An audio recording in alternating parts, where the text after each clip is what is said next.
Welcome to the Man of Masters, and today I'm going to show you guys how to mount pod lights on ditch brackets right here. So basically what it does is it gives you, generally they're called ditch lights that face out at this angle.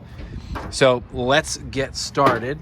So first things first, you're going to want to remove these two Fender bolts right here. Mine are really rusty and kind of hard to get out, so I'm actually soaking them over here in the blaster metal rust remover, so hopefully get some of that rust knocked off.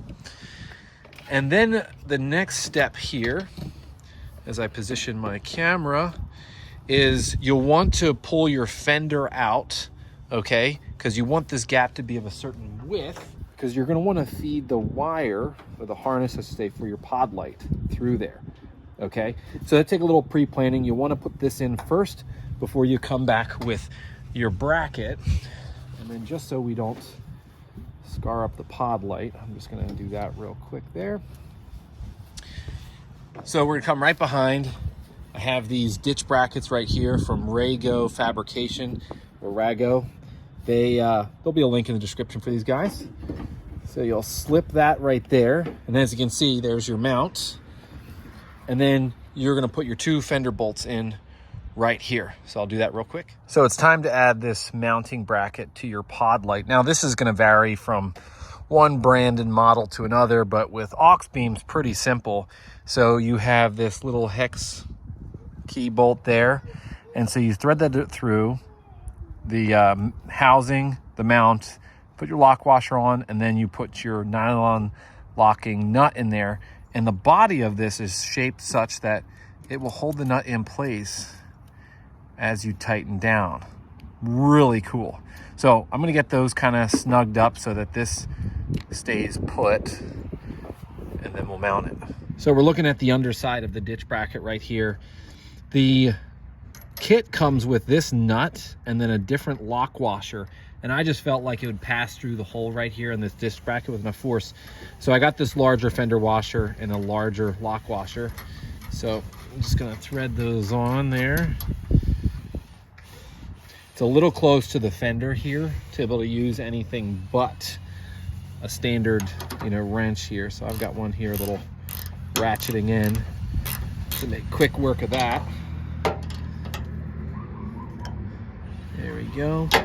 And just in case you're curious, inside the actual mounting bracket, as you can see, there's these little lips pushed up in the steel. So then you don't technically need a backup wrench up there, but probably not a bad idea.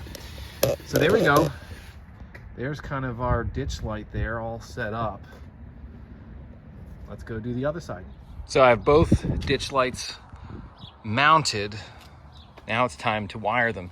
So it comes with a really neat wiring harness. There shouldn't really be any kind of wiring and soldering. It's just a matter of laying it out. So I like to pre-plan. So I know I'm going to go through the firewall down here. This is traditionally where I take all of my wire.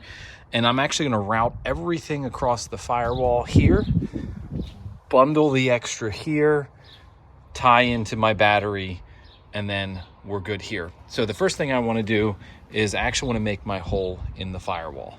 So after some further investigation, kind of looking around, I decided I'm going to go right through that right there. Now, if you have a manual truck, that's where your clutch pedal, I believe, mounts to. So this may not be an option for you, but you'll generally may shoot for this area. I have run wire through there before, and that's appropriate for everything that runs up to the dash. But I want to be close because I'm going to run the wire to the ashtray area right here. So I'm going to get started, drill a hole through that plate. So as I said, straight ahead is that plate. So I'm going to get in here with my trusty Milwaukee drill, and I'm going to drill a hole dead center. Okay, so that's our pilot hole. Nico step drill bit. Put a little lube on there. And we're gonna drill.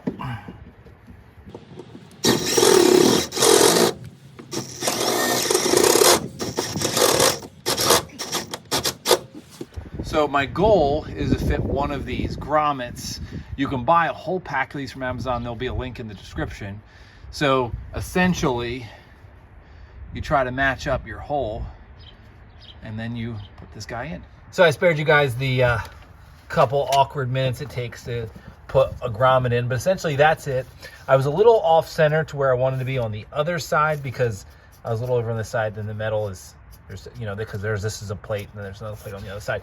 But otherwise, very good there. That is where I'll thread this switch, and I'm going to do that by cutting the horizontal, that slit there and that slit there, and then that grommet should be big enough to pass through this connector, and then I'll just reconnect this on the other side. So there you go. Switch is inside the cab, and we'll return to that once we get everything under the hood done. So from there, I took the liberty to kind of run the rest of the harness. So over here, I have it plugged up to this pod over here. You definitely want a lot of zip ties because it'll make this go smoother. So I bunched a little here. I could have bunched it over there, but you know what? I was taught by electricians, it's nice to have a little extra near where your receptacle is because you never know when you're gonna have to move something. So anyway, ran the rest across and over top of the engine, utilizing these little brackets to kind of hold things in place. You'll notice I have a couple of these, and what this zip tie thing is it has one of these push inserts, but the zip tie is built into it. So you don't need any screws, which is awesome, and you don't need to find places to zip tie onto. Like when I ran this, I had to find holes to zip tie to. Now you either drill a hole and you push it in there and you're good to go. So ran this over here, plugged it up to this pod, and here's the rest of our harness. So pretty simple. I'm going to take this relay, screw it to the firewall, and then connect these leads to the battery. So to kick things off, I actually want to hook it up to my battery terminals because I don't want to screw this somewhere and then be short. And as you can see, I don't have much length to play with to make this connection. So one thing I did is I actually cut back the jacket right here because it was kind of limiting the reach on these, and I want to try to keep things clean into themselves. So I'm going to hook the hot side over here, so the positive side of the battery. I have these really cool terminals that have plugs in the back, and you just stab your wire in there and then you just tighten down on a set screw right here on the side. Over here, I disconnected from the negative side of the battery, A, so I can reach the set screws with B, just because that's the proper thing to do when working on your car's electrical system. Last thing we're gonna do is I'm gonna take this relay and I'm gonna screw it right to the firewall over here. There's also this nut right here, which is some kind of grounding nut, probably for this terminal. You can also use that too, not opposed to that whatsoever. So before we fire these bad boys up, just wanna run you through kind of how everything is wired. I actually eliminated that retainer there that would hold that jack because it's long gone. So I know you guys want to go outside, fire up those lights and see what they look like, but I want to take care of the switch here inside the cab. As of right now, I have it just strung right over this CB radio hook, and it just looks bad. So my plan is to route it under the dash, and utilizing this media hub kit, as they call it, from OBS Interiors, I'm going to install it in place of the ashtray down here. And the cool thing is it gives you this entire flat space to mount switches, USB ports, etc. inside your cab, because there really isn't a whole lot of good space in here. So let's get started. So to start this off, I'm actually going to remove the ashtray. So using a 7mm socket right here, you're going to remove this screw. And there's one right here on this side as well.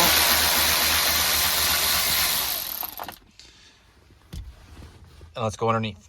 So right underneath your ashtray, if you look under here, there's this screw. And you just need to back that one out as well.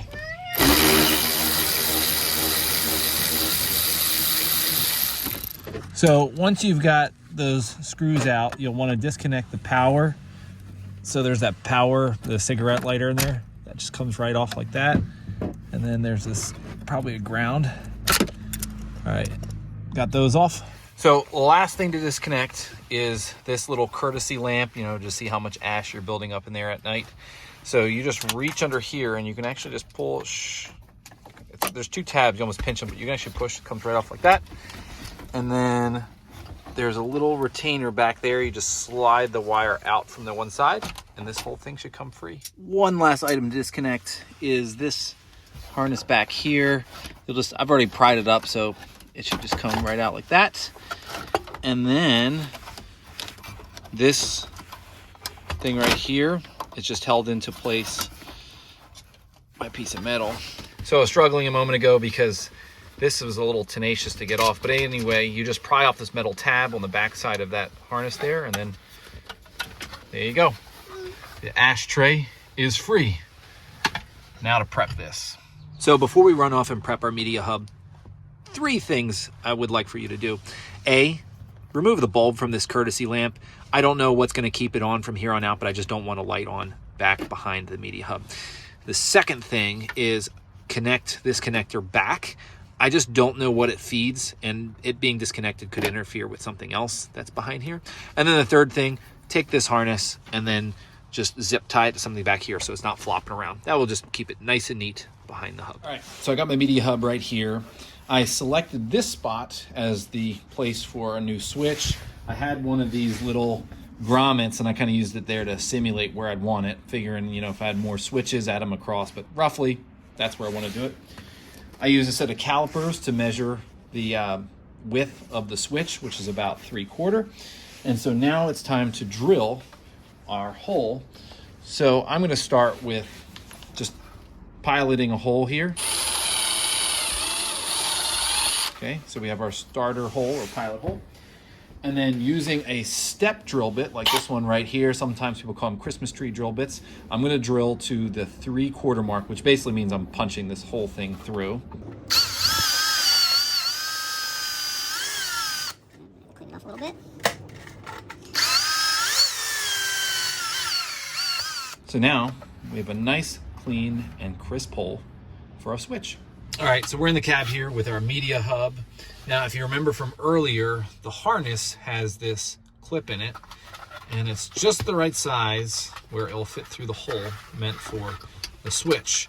So we're just gonna do a quick test fit here.